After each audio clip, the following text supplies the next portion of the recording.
इस शक्ति को उजागर करना होगा। पर्यटन विभाग की ओर से आयोजित पर्यटन एवं आतिथ्य सम्मेलन में उत्तराखंड के मुख्यमंत्री पुष्कर सिंह धामी ने हिस्सा लिया, जहां उन्होंने प्रदेश के लिए पर्यटन का महत्व समझाते हुए उसे रीढ़ की हड्डी बताया और कहा कि इस बार 4 धाम की यात्रा में सभी रिकॉर्ड टूटेंगे, क्योंकि बहुत बड़ी संख्या में पर्यटकों की इस यात्रा में शामिल होने की संभावना है। उसमें से कुछ न कुछ मंथन निकलता है, जो मंथन होता है और चिंतन होता है, उसमें से कोई ना कोई रास्ता निकलता है जो कि हमारे आगे के लिए, आगे आने वाले समय के लिए कहीं ना कहीं एक रास्ते का काम करता है, एक पाथी का काम करता है। हमारे राज्य के लिए पर्यटन उद्योग एक रीढ़ की हड्डी के समान है।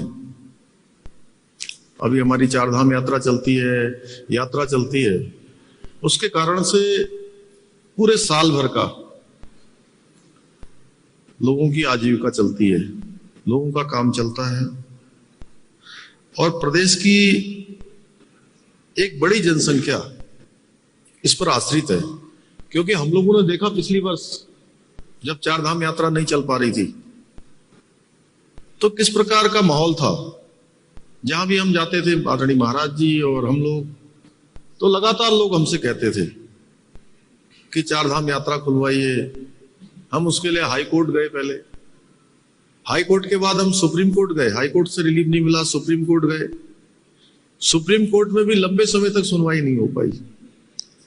उसके बाद व्यक्तिगत रूप से, अन्य माध्यमों से बहुत प्रयास किया और बहुत प्रयास करने के बाद जब वहां सुनवाई नहीं हुई सुप्रीम कोर्ट में, तो हम लोगों ने प्रयास किया।